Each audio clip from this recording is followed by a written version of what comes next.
From your local source, WCJB TV 20, this is TV 20 News Weekend Report. Good evening, I'm Stephanie Bichara. A woman is seriously hurt after being hit by a car while crossing a Suwannee County road. 6 people, including 38-year-old Kelly and 39-year-old Timothy Costin of Live Oak, and 4 teens were walking along the west side of 165th Road last night waiting for traffic to clear when the Florida Highway Patrol says they attempted to cross the other side. According to FHP, Clyde Evans was driving a convertible going south on the road when he saw the group enter the path of his car. He attempted to brake and turn to the left. However, he was unable to avoid hitting 2 of them. Kelly was hit by the front of the car and then the windshield as the car came to a stop on the east side of the road. Timothy's foot was also run over by the car. Kelly was taken to UF Health Shands Hospital in serious conditions. FHP says as of now, no charges have been filed. Now let's get a first look at our weather with meteorologist Mike Gismondi. Sunny day around north central Florida, but definitely very hot. Will tonight be a good time to go out, Mike? Yeah, I think probably the next couple of hours it'll start to get a little bit cooler, so probably wait until that sun goes down because it's still extremely warm. Even out there at this hour, look at how warm we got earlier today. 95 for a high here in Gainesville. Extremely hot for yet another day in a row here. The average for this time of year is 91 degrees, but we are well above that. Even out there right now, you can see temperatures still right around 90 degrees. You just saw that latest data coming in for Gainesville, 89 right now. Still 91 in Lake City, but heat index values still in the upper 90s from Cross City into Gainesville, and still even lower 90s right now down in Ocala. With that in mind, heat advisory in play for Taylor, Lafayette, and Dixie counties. You see all of those, and then other spots primarily out of our viewing area up towards the Panhandle, including Tallahassee. We're still watching a little bit of activity on the storm vision radar, certainly over Gilchrist County. A lot of lightning falling right now. You can see even some moderate to heavy rainfall. Just a couple of cells, though. The majority of the area not seeing too much at all. Now, through the rest of the overnight, temperatures will cool down into the lower to mid-70s. But tomorrow afternoon, our temperatures may come down a bit, but that's with an increased chance of rain. I'll show you that forecast coming up here in just a couple of minutes. Thanks, Mike. A man suspected of robbing a bank is on the run from Lake City police. Officers say the unknown man robbed a TD Bank on Southwest Baya Drive with a handgun and fled the area. He was last seen traveling on foot eastbound past Baya Pharmacy in Lake City. Lake City police say the suspect's clothing may be covered in dye. Anyone with information is asked to please contact police. One local priest is saying goodbye to thousands in north central Florida as he retires after 35 years with his parish. TV 20's Alexandra Rivera has more on his goodbye celebration and what is in store for the church. Parishioners of St. Patrick's Catholic Church gathered today for food and fun, but mostly to say thank you to a man they say gave them so much more than they had ever asked for. We will miss you, Father Julian, and we love you. Thank you for being my pastor. The community at St. Patrick's Catholic Church in Gainesville had bittersweet feelings as they sent off Father Roland Julian after his 35 years of priesthood at the church.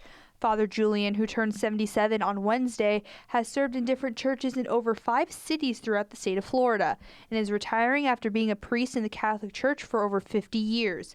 The Catholic Church requires priests to retire once they turn 75. Church members at St. Patrick's, especially members that have been there as long as he has, say Father Julian is a humble and caring man who went above and beyond to give to those in need no matter the circumstance. He has been a source of strength to us, helping everybody in their problems. God love him. Father Julian is the only priest in Alachua County to stay at the same parish throughout the entirety of his career. He was also very active throughout the North Central Florida community, acting as a chaplain at UF Health Shands Hospital and being a part of multiple Catholic charities and organizations throughout the area. Of all the lives Father Julian has touched, one parishioner who has known Father Julian for the majority of his life says there's one particular moment that stands out to him. My sister passed away 17 years ago from cancer. Father Julian was on vacation. He drove straight from his blue jeans and his t-shirt from Daytona Beach on his vacation trip to Shands Hospital when my sister was dying in the hospital. And this was at 11 o'clock at night. and he came to Shands Hospital to be with my family. That is a moment I'll never forget. As parishioners young and old said their goodbyes to Father Julian, he says he's truly grateful to have served a community that's so close-knit and loving. I'm blessed. I'm truly blessed. I'm very thankful for all the people who are just here to celebrate the Lord's goodness to me. I'm very thankful. The Diocese of St. Augustine is currently in the process of finding a new priest to serve at St. Patrick's. There are a few candidates that are being looked at, but there's no official word on who will be taking Father Julian's place at the altar. Alexandra Rivera, TV 20 News. Thanks, Alex, for that report. Residents in North Central Florida took to their favorite ice cream shops in hopes of getting some free treats for National Ice Cream Day. Cold Stone Creamery in Gainesville was one of the shops hosting an event for the national celebration. Customers can download an app on their smartphone in order to get a coupon valid for one small cup of an ice cream flavor and a free topping of their choosing. And that's definitely something that residents, especially the younger ones, took advantage of.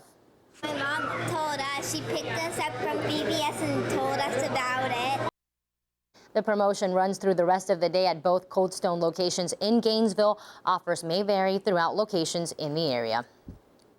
Almost every week, nearly 400 flowers are scattered throughout businesses in Levy County. People are asking, where do these flowers come from? And more importantly, who's the man behind the random acts of kindness? TV 20's Danielle Prinz reports a generous man is changing lives one petal at a time. Around 8 each morning, a man can be seen entering businesses with trays of flowers and then leaving empty-handed. Time you come in here, they're always fresh, and in fact, they just put some fresh flowers out there this morning.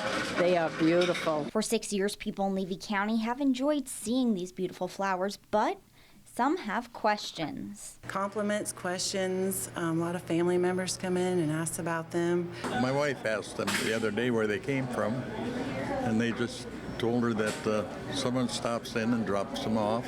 I know there's a man that brings them in, and he donates them to the restaurant.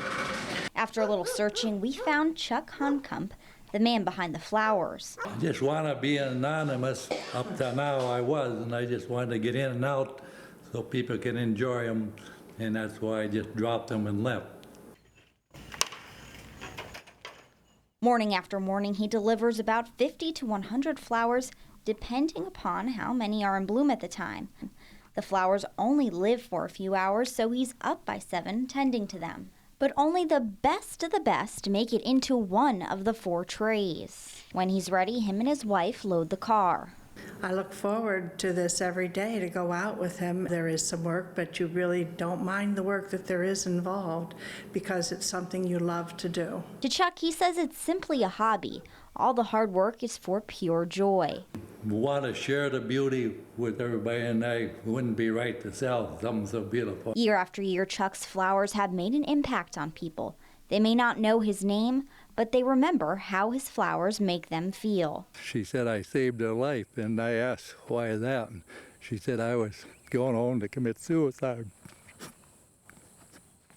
And another woman began to speak after Chuck's visit. I was delivering to a nursing home, and she's outside, slumped over in a wheelchair, and I asked her if she wanted a flower, and she didn't respond, so I just put one in her hand, and I came back to that nursing home a month or so later delivering, and they said I sure started something, and I asked why, and they said that lady you give that flower to hadn't talked in 6 months, and when you give her that flower, we couldn't shut her up because all she wanted to talk about was when she was a little girl, how her and her mother grew flowers. For Chuck, he couldn't imagine picking any other flower. I'm not much of a flower man. This is about the only flower they ever raised, so this is the perfect flower. It's big and beautiful, and it's I don't know how you could beat a rose mellow. Chuck may not be a flower man, but he sure is a rose mellow kind of guy. I keep pretty busy, but flowers are top of the list. And for those who've been helped by his flowers, it's at the top of their lists, too. Danielle Prinz, TV 20 News. First, the comments were about undocumented immigrants. Now they're about Senator John McCain, and it seems presidential candidate Donald Trump isn't backing down. Coming up after the break, we'll tell you how this could affect his standing among the Republican candidates. That's coming up on your TV 20 News Weekend Edition.